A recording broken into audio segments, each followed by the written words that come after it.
दोस्तों प्रदीप गिरी academy channel में आपका बहुत बहुत स्वागत है। आज हम अपने इस लेसन का नेक्स्ट टॉपिक लेकर आए हैं और नेक्स्ट टॉपिक है हमारा एग्जैक्ट डिफरेंशियल इक्वेशन। सबसे पहले मैं बता देना चाहता हूं कि चाहे आप मुंबई यूनिवर्सिटी से हो या पुणे यूनिवर्सिटी से हो या तो आप किसी भी यूनिवर्सिटी से हो, यही जो लेसन है ये सेम अगर आप चेक करने जाओगे तो मुंबई यूनिवर्सिटी में इसी का नाम लिखा है, differential equation of first order and first degree.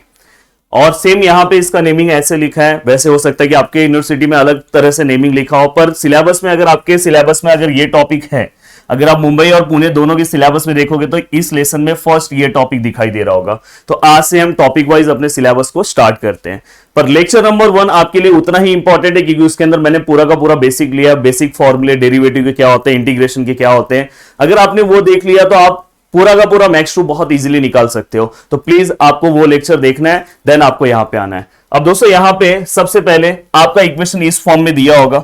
अब इस फॉर्म में दिया होगा तो यहां पे जो m है यहां पे एक्स वाई के वेरिएबल्स हो सकते हैं और n है यहां पे भी होंगे, तो आप उसे इजीली वेरिएबल सेपरेशन फॉर्म में कन्वर्ट नहीं कर सकते। तो इस टाइम पे यहां पे क्या होगा कि आपको इस मेथड से इस क्वेश्चन को सॉल्व करना है। अब सॉल्व करते टाइम सबसे पहले आपको क्या करना है, तो यहां पे सबसे पहले आपको m का वैल्यू निकाल लेना है, यहां से n का वैल्यू निकाल लेना है।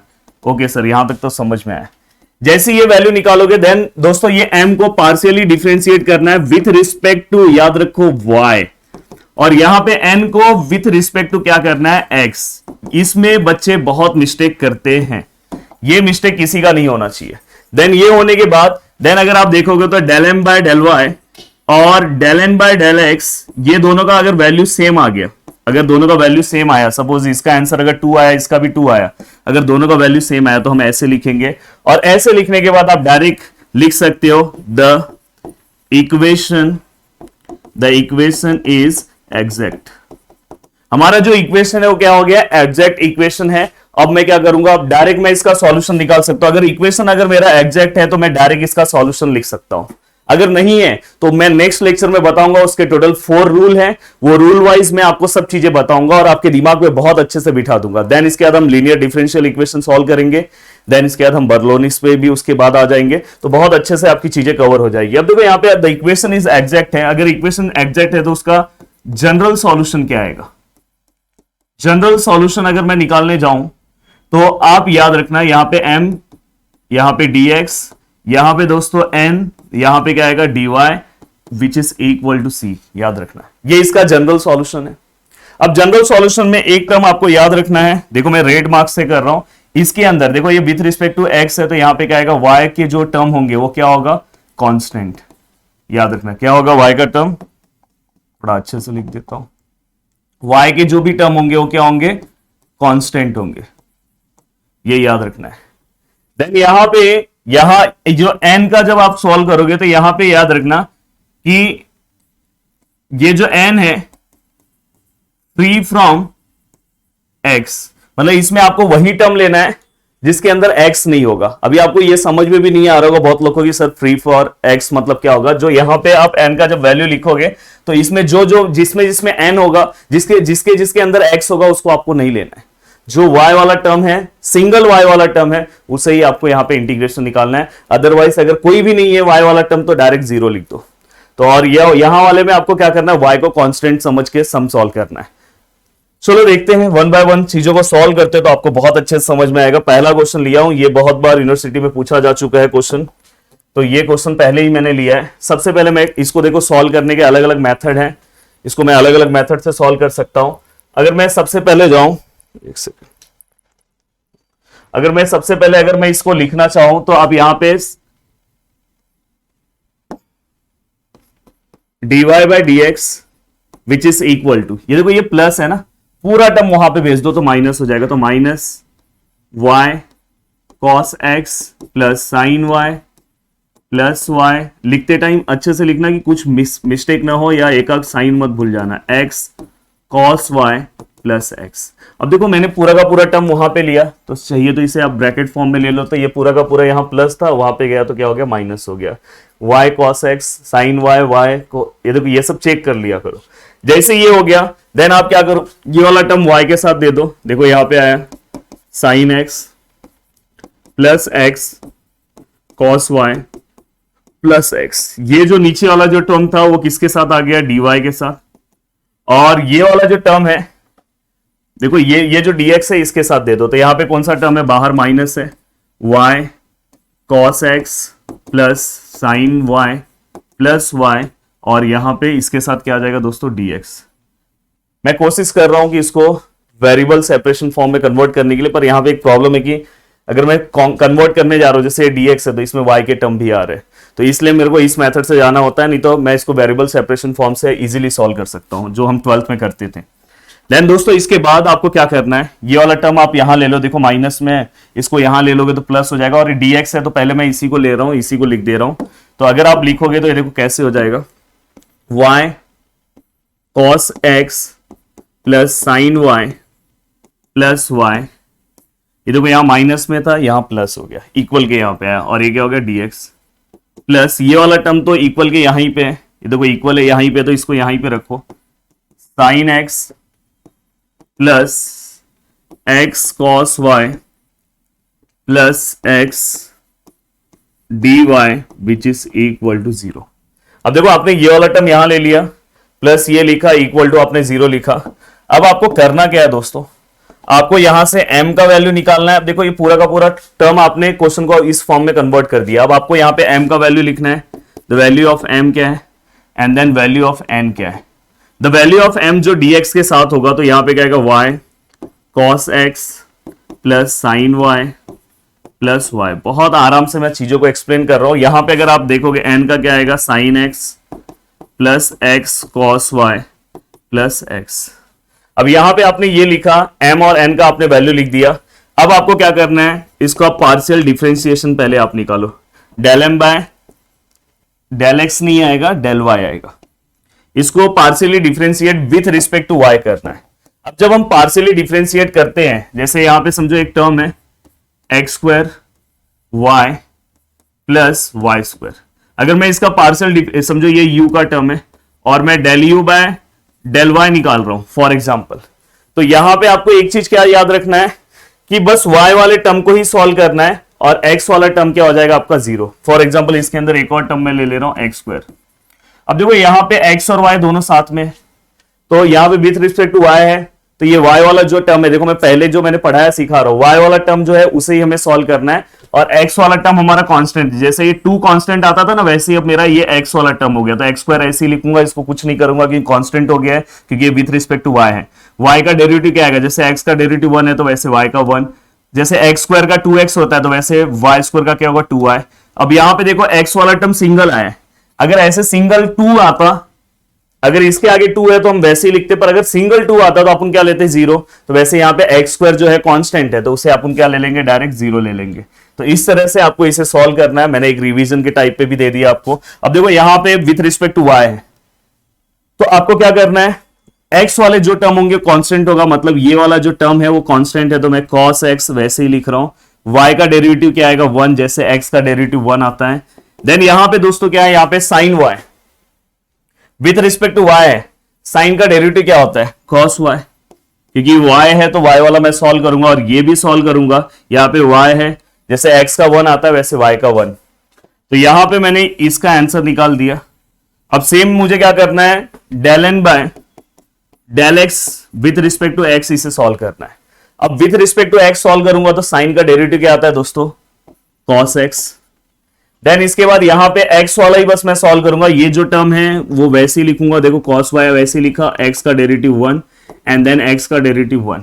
तो फाइनली अगर मैं देखूंगा तो यहां पे भी जो आंसर आया हुआ है,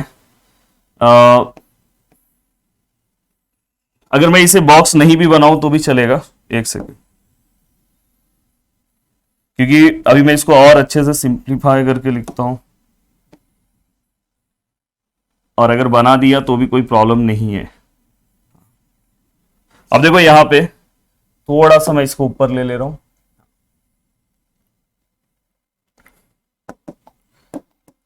अब अगर आप देखोगे तो ये देखो del m by del y which is equal to, यहां पे क्या आएगा cos x, 1 जा cos x, ये 1 जा था इसीलिए मेरे को फिर से लिखना पड़ा, नहीं तो बहुत लोगों को समझ में नहीं आएगा। अब देखो यहाँ पे ये आप इसे बॉक्स बना लो, और अगर आप यहाँ पे देखोगे तो del n by del x का अगर आप आंसर देखोगे तो यहाँ पे क्या है दोस्तों, cos x है, cos y है और प्लस 1 है। अगर आप इसे आंसर को देखोगे तो, अगर आप दोनों ही आंसर को देखो तो आपको दिखाई दे रहा होगा कि ये यहाँ पे इसका और इसका वैल्यू जो है वो सेम है। तो यहाँ पे मैं 1 दे रहा हूं, यहाँ पे मैं क्या दे रहा हूं 2 दे रहा हूं। तो यहाँ पे मैं लिख सकता हूं कि फ्रॉम फर्स्ट एंड सेकेंड ये कंक्लूड होता है कि दोनों का जो आंसर है वो क्या है, सेम है। अब देखो यहाँ पे cos x है, यहाँ पे भी सेम है, तो यहाँ पे del m by del y which is equal to del n by del x। अगर ये दोनों के वैल्यू सेम है दोस्तों, तो मैं यहां पे लिख सकता हूं the equation is exact. Okay, अब ये इक्वेशन अगर मेरा एग्जैक्ट हो जा रहा है तो मैं डायरेक्ट इसका जनरल सॉल्यूशन पे आ सकता हूं। अगर मेरे पास जगह बचता है तो मैं जनरल सॉल्यूशन बाजू में सॉल्व कर दूं तो मेरे लिए अच्छा रहेगा, क्योंकि यहां से m और n का वैल्यू देख के बाजू में जनरल सॉल्यूशन में सॉल्व कर सकता हूं। चलो बाजू में ही सॉल्व कर देते हैं। देखो m और n का वैल्यू चाहिए मुझे जनरल सॉल्यूशन के लिए, तो देखो यहां पे मैं लिख रहा हूं द जनरल सॉल्यूशन। प्लीज इसे आप जीएस मत लिखना, फुल फॉर्म में लिखना जनरल सॉल्यूशन, जैसे मैंने पीछे लिखा है। अब जनरल सॉल्यूशन क्या होता है दोस्तों? जनरल सॉल्यूशन सभी को पता है, m है, m के साथ क्या आएगा dx आएगा, n है, n के साथ क्या आएगा दोस्तों dy आएगा प्लस इक्वल टू c। अब अगर मैं m का अगर मैं वैल्यू लूं तो यहां पे एक लाइन कर दूं, नहीं तो कंफ्यूजन हो जाएगा। अगर मैं m का जो वैल्यू लूं, m का पूरा मैं वैल्यू लिख दे रहा हूं। यहां पे क्या है y cos x plus sign y और प्लस y, जो भी वैल्यूज थे मैंने पूरे के पूरे लिख दिए, और यहां पे dx प्लस n में जो वैल्यू लिखना है मुझे, n के अंदर मुझे ऐसे वैल्यूज लिखने हैं, n के अंदर मुझे ऐसे वैल्यूज लिखने हैं, ध्यान से देखना, कि जिसके अंदर x नहीं होना चाहिए। अब अगर ध्यान से अगर देखोगे तो भाई इसके अंदर भी x है, नहीं लिख सकता हूं। ये वाले टर्म में y है पर साथ में x है, मल्टीप्लीकेशन में तो ये भी नहीं लिख सकता हूं। अगर x दिखाई दिया साथ में तो मत लिखो। यहां पे भी x है, मतलब इसमें कुछ नहीं लिख सकता हूं, तो इसका भाई इंटीग्रेशन डायरेक्ट आप 0 लिख दो, पूरे का इंटीग्रेशन डायरेक्ट 0 लिख दो, और यहां पे c।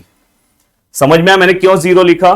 क्योंकि इसमें कोई भी टर्म जो है उसके अंदर आपको मतलब वहां पे x हर जगह दिख रहा है, यहां पे भी है, यहां पे भी, यहां पे भी है। हाँ, अगर यहां पे cos y अकेला होता तो आप ले सकते थे, तो डायरेक्ट वहां पे आप cos y का इंटीग्रेशन निकालते हैं। नेक्स्ट क्वेश्चन में बताता हूं मैं। अब देखो बस इसे आप लिखना है। इसमें भी एक चीज आपको समझना है कि y जो है उसे कांस्टेंट समझना है। जैसे नंबर्स समझते हैं ना 2 3, तो समझ जाना यहाँ पे y कांस्टेंट है, तो y मैंने ऐसे ही लिखा। अब देखो बस cos x का इंटीग्रेशन निकालना है। cos x का इंटीग्रेशन क्या होता है दोस्तों? sin x। याद रखना कि cos का इंटीग्रेशन जो होता है वो प्लस होता है, cos का डेरिवेटिव माइनस होता है। देन अगर आप देखोगे sin जो है sin y है, तो sin y का अगर मैं इंटीग्रेशन निकालता हूं, अब यहां पे हाँ एक और चीज, अगर आप किसी ने sin y का इंटीग्रेशन डायरेक्ट निकाल दिया तो रॉन्ग हो जाएगा, क्योंकि यहां पे y आया ना, तो इसे मुझे कांस्टेंट समझना है। जैसे 2 नंबर्स होते हैं ना कांस्टेंट, तो 2 रहेगा तो 2 का इंटीग्रेशन क्या आएगा 2x आएगा, तो वैसे sin y का क्या आएगा sin y उसके साथ x बस आ जाएगा। क्यों ऐसा किया? क्योंकि y है, जितने भी y वाले टर्म है उसे कांस्टेंट समझना है। ये देखो ये भी y है, इसे भी आपको क्या करना है, बस उसके साथ x मल्टीप्लाई कर दो, ये हो गया solve, then which is equal to c, and this is the required general solution. तो ये जो है ये हमारा क्या है, रिक्वायर्ड जनरल सॉल्यूशन है, और यहां पे हमने इस क्वेश्चन को क्या कर दिया, कंप्लीट कर दिया। अब चलते हैं नेक्स्ट क्वेश्चन। नेक्स्ट क्वेश्चन मैं लिख देता हूं, देन हम उसे सॉल्व। ओके, नेक्स्ट क्वेश्चन हमने यहाँ पे लिखा हुआ है। अब इस नेक्स्ट क्वेश्चन को हम सॉल्व करेंगे। अब देखो नेक्स्ट क्वेश्चन सॉल्व करते टाइम भी वही मेथड है, थोड़ा सा ये कॉम्प्लिकेटेड क्वेश्चन है, यहां पे डेरिवेटिव लेना थोड़ा सा डेंजर है, फिर भी मैं ये क्वेश्चन को सॉल्व कराऊंगा। और ऐसे ही अगर हम कॉम्प्लिकेटेड क्वेश्चन को सॉल्व करेंगे तो ही होगा। यहां पे एक चीज अच्छा है कि उन्होंने हमें dx का डायरेक्ट वैल्यू दे दिया है, dy का दे दिया है, तो यहां पे मैं क्या करूंगा, m का जो वैल्यू है डायरेक्ट मुझे पता है क्या है, y square into e raise to x y square plus 4x cube. और अगर मैं यहाँ पे n की वैल्यू की बात करूं तो दोस्तों क्या आएगा 2xy e raise to x y square minus 3y square. एक बार मैं चेक कर लूं कि मैंने जो वैल्यूज लिखे हैं वो परफेक्ट है कि नहीं है। Yes yes yes perfect. अब ये होने के बाद अब हमें क्या करना है दोस्तों, यहां पे आपको पता है कि सबसे पहले हम क्या करेंगे, इसे पार्शियली डिफरेंशिएट करेंगे विथ रिस्पेक्ट टू y। ये गलती मत करना x करके।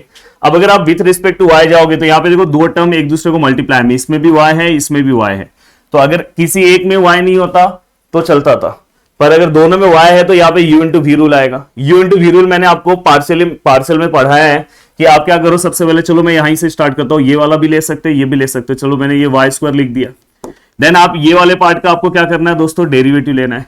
अगर ये वाले पार्ट का अगर आप डेरिवेटिव लेने जाओगे, ये वाले पार्ट का डेरिवेटिव लोगे तो ई रेस टू एक्स का derivative e raise to x ही होगा, सेम लिखा हूं। बट यहां पे अगर आप देखोगे जैसे यहां विथ रिस्पेक्ट टू वाई है तो ई रेस टू वाई का derivative e raise to y है, बट यहां पे देखोगे तो कुछ बैड फंक्शन आया है, फिर से आपको उसका डेरिवेटिव लेना है। अब उसका फिर से आप डेरिवेटिव लेने जाओगे तो अगर समझो यहां पे मैं लिख रहा हूं कि यहां पे मैं लिख रहा हूं कि d by d y of, फिर से मैं इसका डेरिवेटिव लिख रहा हूं एक्स वाई स्क्वायर, इस वाले टर्म का फिर से मैं डेरिवेटिव लूंगा। तो आपको पता है कि ये विथ रिस्पेक्ट टू वाई है तो इसमें x क्या होगा, कांस्टेंट होगा, तो x तो वैसे ही आएगा, और ये जो y स्क्वायर है इसका बस डेरिवेटिव निकालना तो 2y, तो एक्स्ट्रा टर्म यहाँ पे क्या आएगा आपका 2yx।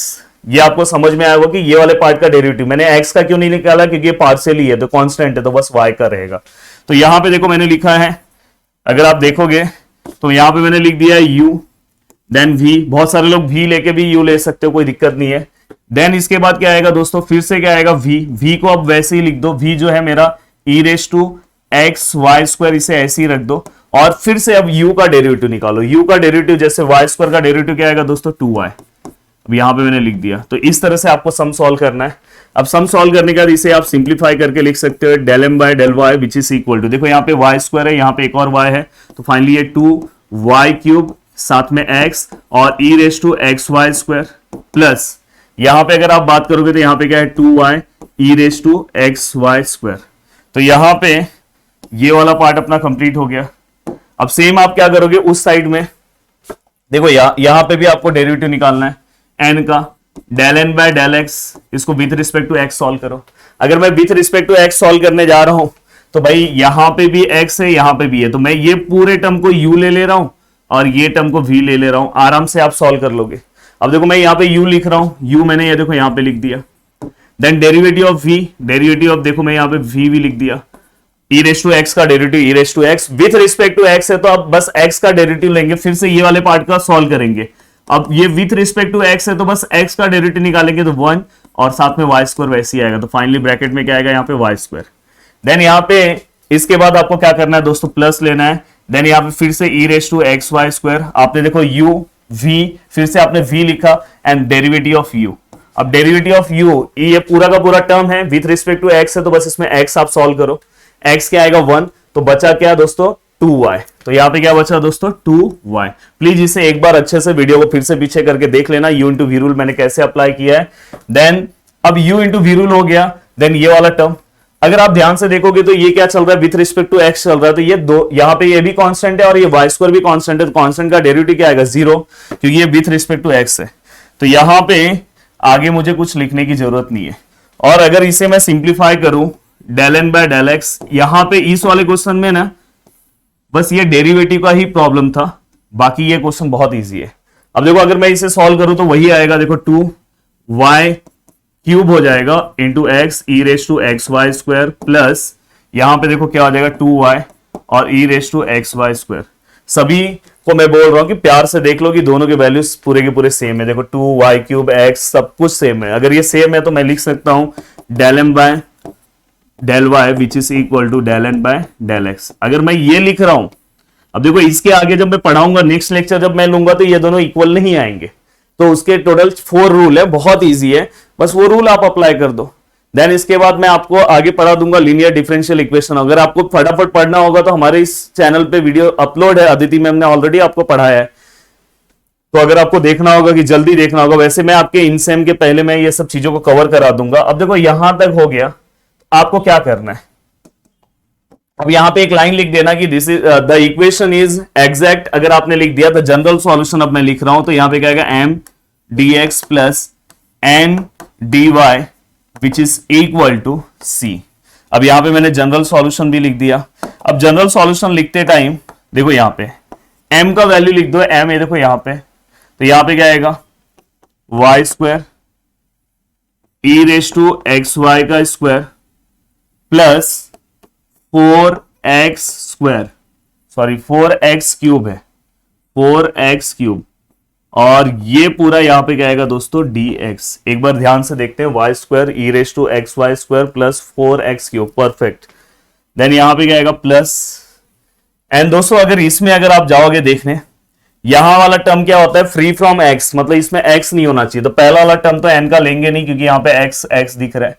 बस यहाँ पे दूसरा वाला टर्म लेंगे, तो यहाँ पे दूसरा वाला टर्म क्या है दोस्तों, इंटीग्रेशन ऑफ -3y²। बस इसी का हमें क्या करना है, इंटीग्रेशन निकालना है, dy which is equal to c। क्यों मैंने ये लिया, देखो इसमें कोई भी टर्म x नहीं था, इसलिए मैंने इसको ले लिया। अब अगर मैं इसे सॉल्व करूंगा, इजिली आप इसे सॉल्व कर सकते हो, नॉर्मल इंटीग्रेशन अप्लाई करो, आराम से सॉल्व हो जाएगा, डरना नहीं है।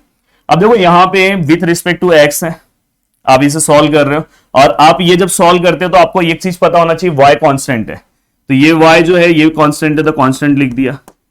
अब मैं यहाँ पे इस वाले टर्म में x है, तो ये मैं सॉल्व करूंगा, तो e⁻x का इंटीग्रेशन e⁻x ही होगा, सेम लिख दिया। e⁻x का इंटीग्रेशन e⁻x लिख दिया। बट x के आगे अगर आप देखोगे तो x के साथ कोई एक टर्म आ रहा है जिसका नाम क्या है, y², तो ये क्या हो गया, बैड फंक्शन, और इसमें हम बैड फंक्शन को क्या करते हैं, डिवाइड करते हैं, क्योंकि ये क्या है, इंटीग्रेशन है। देन यहां पे हम क्या करेंगे, +4 ऐसे ही लिखेंगे दोस्तों।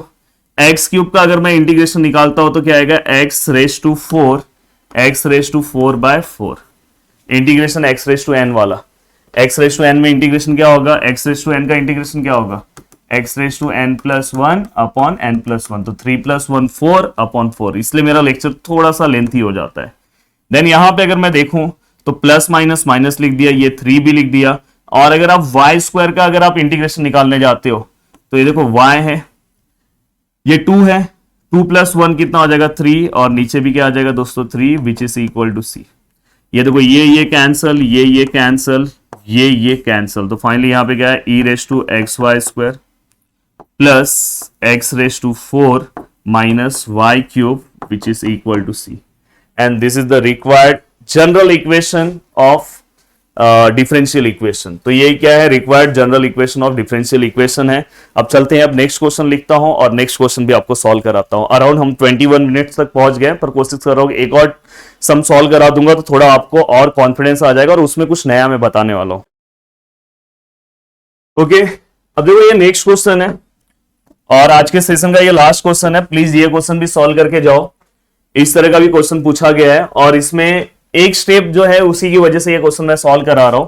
सबसे पहले आपको पता है कि ये वाला टर्म इसके साथ चले जाएगा, तो यहां पे क्या आएगा, x² minus x tan² plus sec²y, ये पूरा का पूरा टर्म किसके साथ चले जाएगा दोस्तों, dy के साथ। देन यहां पे tan y minus 2xy minus y, ये पूरा का पूरा टर्म किसके साथ चले जाएगा दोस्तों, dx के साथ। ये देखो ये वाला टर्म लिखा, ये dy के साथ लिखा। देन ये पूरा का पूरा टर्म मैं यहां ही पे रख रहा हूं, देखो यहां पे tan y minus 2xy minus y और dx में यहां ही रख रहा हूं, ये वाला टर्म मैं वहां पे भेज रहा हूं, तो ये क्या हो जाएगा, -x² minus x tan² y plus sec² and dy, और मैं इक्वल टू यहां पे 0 लिखूंगा, तो उसका मतलब भी वही है, ये हो गया हमारा m और वो हो गया हमारा n। मैं चाह रहा था कि m माइनस में ना जाए, अगर मैं इसको यहां लेता तो माइनस में हो जाता। एक बार मैं वैल्यूज चेक कर ले रहा हूं, परफेक्ट है कि नहीं है, यस परफेक्ट है, x² minus x tan² y, yes perfect है। देन उसके बाद वही मेथड हमें अप्लाई करना है दोस्तों, जो अपना नॉर्मल सा मेथड है, वही मेथड आप अप्लाई करो। तो यहाँ पे क्या आएगा, m का अगर मैं वैल्यू की बात करूं तो m का वैल्यू क्या आएगा, tan y minus 2xy minus y। Then value of n क्या आएगा दोस्तों, माइनस के साथ लेना, मिस्टेक मत करना, माइनस के साथ आएगा, तो यहाँ पे क्या आएगा, -x²। देन ये माइनस माइनस क्या आएगा, plus x tan² y। Then minus plus क्या आएगा, माइनस, तो यहाँ पे क्या आएगा दोस्तों, sec² y। एक बार चेक कर ले रहा हूं, x², yes perfect, minus minus minus plus minus plus minus. अब आप कोशिश करो कि ये क्वेश्चन को आप खुद यहाँ पे इसका पार्शियल डेरिवेटिव निकालने की कोशिश करो, del m by del y कोशिश करो यहाँ पे निकालने की। अगर मैं विथ रिस्पेक्ट टू y अगर मैं इससे सॉल्व करूं तो tan y, अगर मैं इसका डेरिवेटिव लूं तो क्या आएगा दोस्तों, sec² y। tan x का डेरिवेटिव क्या आता है, sec² x। देन अगर मैं इसकी बात करूं तो ये बस मैं y का डेरिवेटिव निकालूंगा, बाकी के सभी टर्म क्या है, कांस्टेंट, एंड y का डेरिवेटिव क्या आएगा, 1, तो 1 मैं लिख नहीं रहा हूं। देन यहां पे अगर मैं y की डेरिवेटिव की बात करूं तो 1, तो परफेक्ट, ये मेरा आंसर है। देन यहां पे अगर मैं del n by del x निकालू तो दोस्तों x का क्या आएगा, यहाँ पे 2x आएगा। देन अगर मैं यहाँ पे करूं तो x का 1 आएगा, और ये टेन स्क्वायर वाई वैसे ही रहेगा क्योंकि x with respect to x है तो 1 है, 1 मैं लिख नहीं रहा हूं। एंड दोस्तों अगर ये y वाला टर्म है तो y वाला टर्म कांस्टेंट है तो ये पूरे का 0 आ जाएगा। तो यही थोड़ा सा सब्र करके आराम से सॉल्व करना, नहीं तो घाई घाई में यहां पे मिस्टेक होने के चांसेस है। और सभी को मेरा सजेशन है कि अगर आपको इंटीग्रेशन में कुछ प्रॉब्लम है तो फर्स्ट आप मेरे वीडियोस को देखो, देन पहले वाले वीडियो को जिसके अंदर मैंने डेरिवेटिव इंटीग्रेशन के सभी फॉर्मुलेस को रिवाइज कराया, देन प्लीज इसे आप सॉल्व करोगे तो फिर अपने आप सॉल्व कर सकते हो। अब देखो यहाँ पे एक प्रॉब्लम है, -2x plus ten square Y आया और यहाँ पे कुछ अलग आ रहा है। पर आपको अगर 10th क्लास का एक कॉन्सेप्ट याद होगा जो मैंने अपने फॉर्मूले में भी दिया है, 1 plus ten square theta which is equal to क्या होता है सेक स्क्वायर थीटा। और इसे ही मैं अगर और करूं तो सेक स्क्वायर थीटा, ये 1 यहां आया तो माइनस और टेन स्क्वायर थीटा। ये मैंने मेरा फर्स्ट वीडियो आप जाके चेक करो, ये फॉर्मूला मैंने दिया है कि सेक स्क्वायर थीटा -1 को मैं टेन स्क्वायर थीटा लिख सकता हूं। तो दोस्तों यहाँ पे देखो सेक स्क्वायर थीटा है, यहाँ -1 है, इसके प्लेस पे अब देखो del M by del y है, यहाँ पे क्या है -2x है, इसके प्लेस पे मैं यहाँ पे क्या लिख सकता हूं दोस्तों ten square theta. Ten square theta मतलब टेन स्क्वायर वाई। तो ये वाला भी पार्ट अपना हो गया। तो यहां पे अगर आप देखोगे ध्यान से तो भाई दोनों के दोनों वैल्यूज क्या हो रहे हैं, दोनों के दोनों वैल्यूज क्या हो रहे हैं। तो यहाँ पे del M by del y which is equal to del N by del x equal है, and therefore the equation is exact. अगर इक्वेशन एग्जैक्ट है तो हम क्या लिखेंगे, general solution M d x plus N d y which is equal to C. अब देखो यहाँ पे बहुत इजी है, m का बस वैल्यू लिखना है, m का वैल्यू जो है वो लिख दो। यहाँ पे देखो क्या है, 10y minus 2xy minus y, और यहां पे क्या आएगा दोस्तों dx प्लस, अब n में आपको क्या करना है, x वाला टर्म नहीं लिखना है, मतलब ये नहीं लिखना है, मतलब देखो ये भी नहीं आएगा क्योंकि यहां पे भी देखो x के साथ ही है, भले ये y वाला टर्म है पर x के साथ मल्टीप्लाई तो नहीं लिखना है, बस ये वाला आपको एक टर्म लिखना होगा। तो यहां पे आप लिखोगे minus of sec square y, और यहां पे क्या आएगा d y which is equal to C. अब आपको इजीली इसे क्या करना है दोस्तों, सॉल्व करना है। अब सॉल्व कैसे करोगे, सबसे पहले यहां पे 10y है तो आप क्या करोगे, अगर 10y का अगर आप इंटीग्रेशन निकालने जा रहे हो तो सबसे पहले आपको ये पता होना चाहिए कि यहां पे जो भी y वाले टर्म होंगे वो हम कांस्टेंट लेंगे, तो आप प्लीज उसका इंटीग्रेशन मत निकालना। तो यहां पे हम डायरेक्ट ये 10y का टर्म है तो बस इसके साथ x मल्टीप्लाई कर देंगे। यहां पे अगर आप बात करोगे तो देखो ये 2 है ये y है, ये दोनों के दोनों क्या है कांस्टेंट है, और x का बस मैं इंटीग्रेशन निकालूंगा, x का इंटीग्रेशन क्या आएगा दोस्तों x स्क्वायर बाय 2। 1 मत लिख देना, डेरिवेटिव मत लिख देना। देन अगर मैं यहां पे बात करूं तो y है और y का integration multiplication with multiplication x के साथ करेंगे। देन ये देखो plus minus minus, yes integration of sec square y क्या आएगा, तो देखो 10x का इंटीग्रेशन क्या होता है सेक स्क्वायर x, 10x का डेरिवेटिव क्या होता है sec square x, then integration of sec square x 10x होगा, और यहाँ पे y है तो कोई दिक्कत नहीं है, तो यहाँ पे फाइनली क्या होगा 10y and which is equal to C. तो ये हमारा प्रॉपर फॉर्म में इक्वेशन मिला, चाहिए तो ये इसको कैंसिल कर दो, तो ये क्या हो जाएगा 10y इंटू एक्स, यहाँ पे क्या हो जाएगा y into x square minus y x minus 10y। इसे मैं आगे और भी सिंप्लीफाई कर सकता हूं, बट मेरा सजेशन है कि आप यहां तक इसे क्या कर दो, रोक दो। तो दोस्तों यहां पे हमने पूरा का पूरा ये टॉपिक कंप्लीट कर दिया है, और मैंने बहुत अच्छे से ये पूरा का पूरा टॉपिक आपको कंप्लीट कराया। बस दिमाग में आपको क्या रखना है, याद रखना कि यहां पे जो भी क्वेश्चन दिया होगा, अब ये मेथड से कैसे सॉल्व होगा, तो इसका वेरिएबल सेपरेशन फॉर्म बनेगा ही नहीं, तो उस टाइम पे समझ जाना कि ये इसी मेथड से सॉल्व होगा क्योंकि ये सिलेबस का फर्स्ट क्वेश्चन है।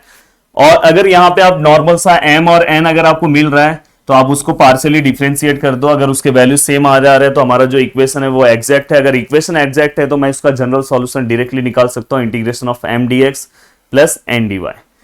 यहां पे बस याद रखना कि जो भी y के टर्म है, देखो ये जो मैंने 3 क्वेश्चंस कराए हैं ये तीनों आपको प्रैक्टिस करना है, तो आपका जाके प्रैक्टिस होगा। नहीं तो कभी कभार ना आपको आता हुआ क्वेश्चन, आपको पता है कि y को मुझे कांस्टेंट रखना है, बट कभी कभार क्या हो जाएगा कि आप सोचोगे कि y को मुझे कांस्टेंट रखना है और यहां पे मिस्टेक कर सकते हो। तो इसलिए थोड़ी बहुत चीजें हैं कि आपको क्या करना है कि y को आप कांस्टेंट सोच रहे हो तो 1-2 सम का प्रैक्टिस ले लो, ये 3 सम प्रैक्टिस करो, और प्रीवियस ईयर्स ये जो मैंने क्वेश्चंस कराए मोस्टली ये प्रीवियस ईयर्स ही क्वेश्चन है, और ये ऐसे क्वेश्चन है जो बहुत बार पूछे गए, और मैंने मैक्स 1 के भी कुछ सिलेबस में जो मैंने क्वेश्चंस कवर कराए थे उसमें से बहुत सारे क्वेश्चन जो रिपीटेड थे वही आपके यूनिवर्सिटी के एग्जाम में दिखाई दिए। तो इसलिए इसके बाद ये मैंने 3 क्वेश्चंस कराए, कोशिश करो कि 2 क्वेश्चन आप खुद से सॉल्व करो, जिससे क्या होगा कि आपको पता चलेगा कि y का कांस्टेंट कैसे रखना है। देन इसके बाद आप यहां पे अगर देखोगे तो यहां पे हमें x वाला टर्म नहीं लेना है। अगर आप इतना अगर मेरा देख लोगे, आपको मेथड तो समझ में आ जाएगा, पर आप सॉल्व करते टाइम मिस्टेक कर सकते हो। तो प्लीज ये सब चीजों को ध्यान रखना। और वीडियो अगर आपको अच्छा लगता होगा तो प्लीज वीडियो के नीचे कमेंट करना, और जितना हो सके अपने दोस्तों तक वीडियो को शेयर करो। और आपको क्या क्या चाहिए प्लीज नीचे कमेंट करना, तो उसके अकॉर्डिंग हम वीडियो बनाएंगे। तो वीडियो को देखने के लिए दिल से थैंक यू सो मच दोस्तों। और बता दूं कि ये मुंबई एंड पुणे दोनों के लिए है। मुंबई का सेकंड जो मॉड्यूल है, सेकंड जो लेसन है वो हमने बना दिया है। अगर मेरे पास टाइम रहा तो उसको हम फिर से कोशिश करेंगे अच्छे से डिजाइन करने के लिए। पुणे का सेकंड वाला पार्ट अपना बाकी था, जिसके ऑलरेडी मैंने 1 2 3 टॉपिक्स कवर कर दिए। आज मैं 4 टॉपिक के ऊपर वो भी वीडियो आएगा, और इसके बाद बस बचेगा उनका 2 ही टॉपिक। तो मैं मॉड्यूल नंबर 2 भी खत्म कर रहा हूं, एंड मॉड्यूल नंबर 1 तो खत्म होने वाला है। ये टॉपिक जैसे ही हुआ, अब नेक्स्ट लेक्चर मेरा थोड़ा सा बड़ा आएगा, जिसके अंदर हम चारों रूल डिस्कस करेंगे। वीडियो को देखने के लिए दिल से थैंक यू सो मच दोस्तों। जय हिंद दोस्तों।